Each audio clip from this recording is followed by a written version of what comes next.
Hello and welcome. In today's exciting episode, I am taking a look back at everything I made last month, January 2023. It's perfect. Perfect, perfect, perfect.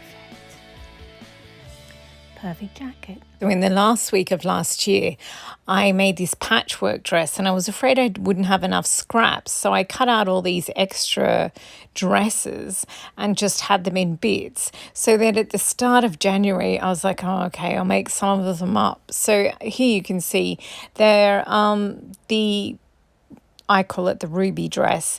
It's a Butterick 6677 for the bodice. There's a Butterick dress. And then the sleeves are a new look one that they're just a puffy sleeve, any puffy sleeve pattern that you have. And then, the tiers of the skirt are usually the top tier was 2 bits of fabric, salvage to salvage. But both of these I ended up leaving out the top tier. So the top tier of the skirt is 4 bits, salvage to salvage, and the second tier is on the mustard one is 8 bits salvage to salvage, and I've put my 1950s petticoat underneath it so it sticks out beautifully. It just looks so fabulous. And the fabric on the top of that mustard one, so the left one, is half linen, half cotton, and this one's a linen cotton blend as well, but a different one. This one was 3 yards of fabric, but it was much wider fabric. So yeah, I cut out the I think I used about half a yard to cut out the bodice and the sleeves, and then the rest I just used as a skirt, which is the vintage way of making. You just sort of use the whole piece as a skirt and pleat it down and attach it to the bodice that way. And yeah, I was really happy with the outcome. And this is me showing you how I hand finished all the sleeves. I'm not sure why I had to show it to you, but I did indeed stitch them all by hand. And yeah, I just think they look so much nicer when there's no visible machine top stitching, but that's just my personal opinion. So once I'd done a few I actually did quite a few, but I haven't finished all of them. So you'll see some of them in the next videos. But now I felt it was time to crack on with some commercial patterns. So this is the first one I did. It's a slimline sort of pencil dress with a all-in-one dress, so there's no bodice and separate skirt. It's a whole dress, and it's got dolman sleeves, which means they're cut in the piece as well. So I wasn't able to fit both the front and the back in the one piece of fabric I had. I love this fabric. It's got dovers and bugs on there as well. It's so cool. So I sort of pattern matched or pattern clashed, whatever you prefer, with one it's got giant flowers on it, and it's so beautiful. It's such a lovely dress, but you might have noticed in the sleeves, I haven't bothered hand finishing those because I'm not going to keep this dress this way. It is gorgeous and it is flattering, but I'm just sick of being an object. I'd rather just wear a really baggy dress all the time and cinch it into a flattering look when I have to, for a meeting or meeting with clients or whatever, and then immediately undo the sash again and walk around with a big baggy dress, because being a woman is exhausting. So, I think I'll just pull that apart and use the fabric for something else. Or I might add side panels to it to make it a much bigger dress that I can sort of gather in. But it is, as I said, it is a lovely pattern. And I do want to try out that coat as well. I think that's pretty fab. So the next one I made was another vintage dress, Butterick 6018. And this dress is delightful. I was going to do a similar one from Simplicity, but then I don't know, I just like this one better. It looks like it has a collar, but it's actually a lapel, meaning it's just an extension of the front. So you cut your bodice, annoyingly, you cut your bodice in left side and right side. I prefer it when you cut on the seam, cut on the fold, so that there's no center seam. But yeah, and also the skirt with this has a center seam because the skirt goes so high up that it sort of goes out again at the top. So you really do need that center seam, which was annoying. This is what it looks like when you join the tops together with a brooch or a neck or wear a necklace underneath it. It looks cute, but I think if you're wearing a 1950s petticoat underneath it, with that massive volume of the petticoat, you do need the big, large lapels. So you do need the lapels open.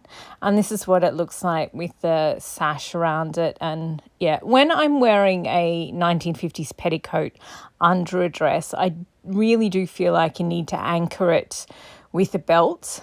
You need to wear a belt over the dress just because the petticoat sort of just pulls it right out. But, and of course, I only have one 1950s petticoat and I made it out of neon orange netting.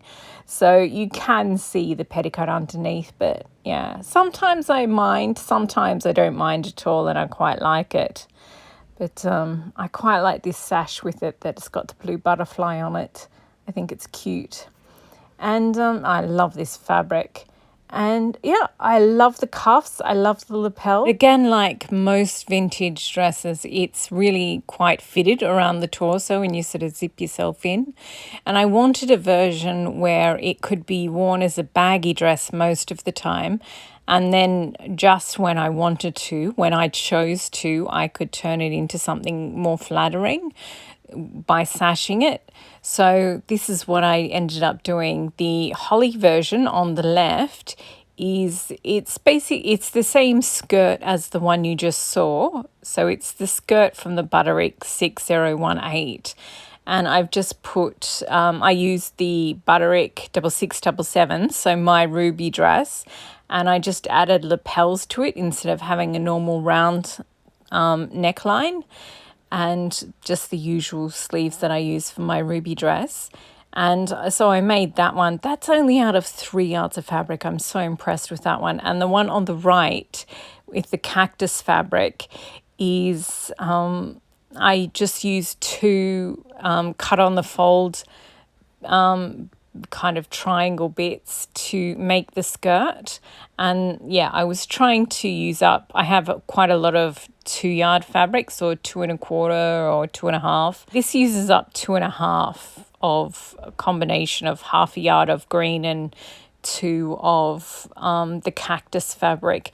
But I quite like that one too. So I was trying to make one that's not all big and twirly, that's just a regular workday dress. And then the Holly one, I was trying to make a nice sort of prettier version. But I like both of them. I do feel that I was still using the standard ruby dress bodice, that it's sort of almost drop waist. It's such a low waist.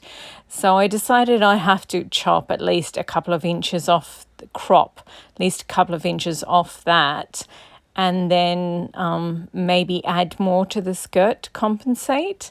And also with this Holly one, because I'd basically been copying the other dress, I felt like next time I make it, I'll cut it on the fold for one, so it'll be 3 pieces instead of 6.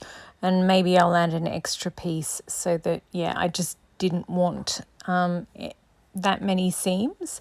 Oh, and also the first one I made, it was too revealing in the front of the bodice. So yeah, as you can see in the cactus one, I changed the neckline and made it up a bit higher, and the lapels are slightly smaller too.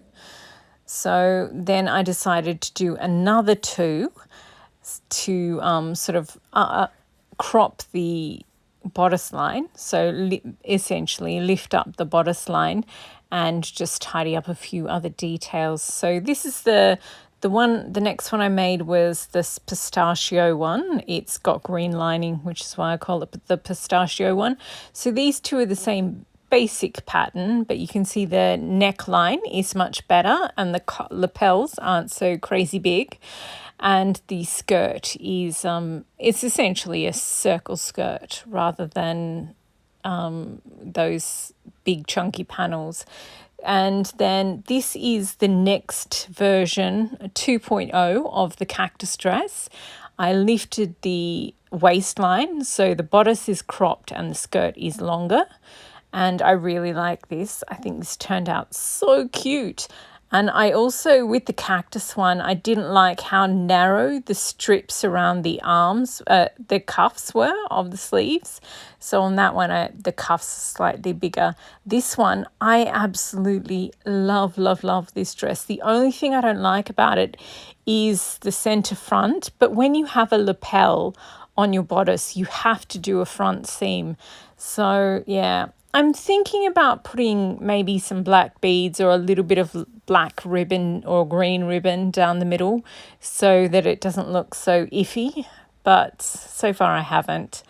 But I love the dress. I think it's so pretty. I like both of them, but all the green ones, including the holly one that's basically green, all the green ones this month, I just absolutely love them.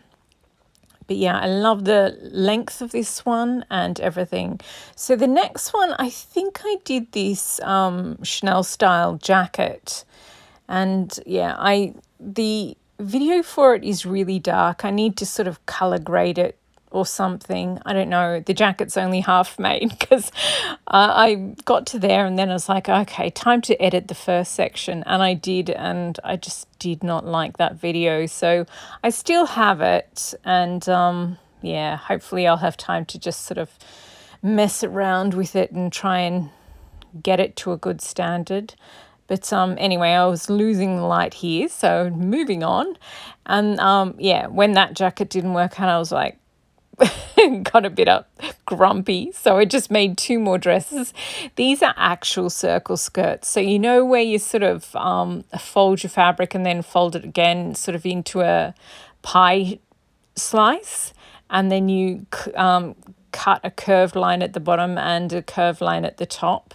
And that's how you make your skirt. Well, I did that. And I also used that shorter ruby bodice to make this. And yeah, I love this this green dress. But it's a Halloween clearance fabric. And I absolutely love it. I also like the beige one too, but I particularly love the green one. Next, I made a tweed jacket. It's actually beige, but it always comes off as white, but it's actually beige. The commercial pattern I used was Vogue 7975, and I just cropped it so it's a few inches shorter at the bottom, and I lengthened the sleeves and sort of made the shoulders fit and did adjustments for me. But essentially it's a great pattern if you're looking for one for a Karl Lagerfeld era Chanel style jacket. I recommend that one. Then I did the beading on my gingerbread jacket. I showed you loads of footage in the last video, which because I made it in December, but then I only finished beading it in January. So yeah, I love the beading on this. Love it so much. And then the next thing that I made after that was another vintage dress, Butterick 6242. It's a pullover dress that also has a side zip. It has a dolman sleeves, so the whole bodice and the sleeves are cut as one. And then it sort of has a midriff part, and then it has this beautiful full skirt. So I made the actual dress from following the pattern, and then I made another one that was a pullover version without a zip, so it's nice and baggy. And then I made this one here, which is a ruby dress with a skirt, because I really like the skirt of the one that I'd just done. So this is the one on the right is yet another dress with the same skirt but a ruby top, or a B6677.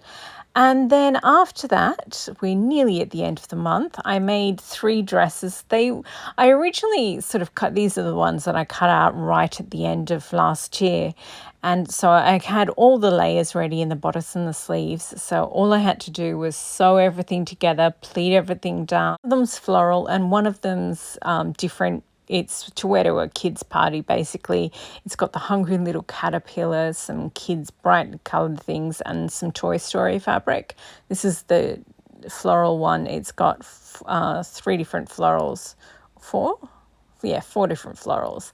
So you can see at the top of the skirt, there's this one here is echoed again at the bottom, but originally that bit echoed at the bottom was a ruffle. And the same here, this section of this tier of the skirt was going to be echoed in a ruffle at the bottom.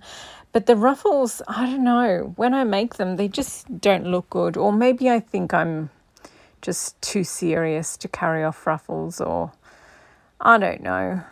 Anyway, they didn't look good, but I ended up sort of just making them bands of different colour, and I love it. I kind of want to make a dress where the whole thing is just bands and bands of all different fabrics, and use up some of my leftover fabrics that way. Anyway, and the green one I also made, it used to have aqua ruffles, but I took them out, or aqua layers, but I took them out. And then the last thing that I made was this dress. It's a pullover dress, Simplicity 9454. I apologise for the complete lack of light. If you watched my flower jacket video, you'll know that I was sick this week, and I had to, each time I shot something or moved something new onto the mannequins, I had to lie down and have a little bit of a rest. So I'm not bouncing back as quickly as I thought I would. Anyway, I quite like this pullover dress, but I think I do like my ruby dress better.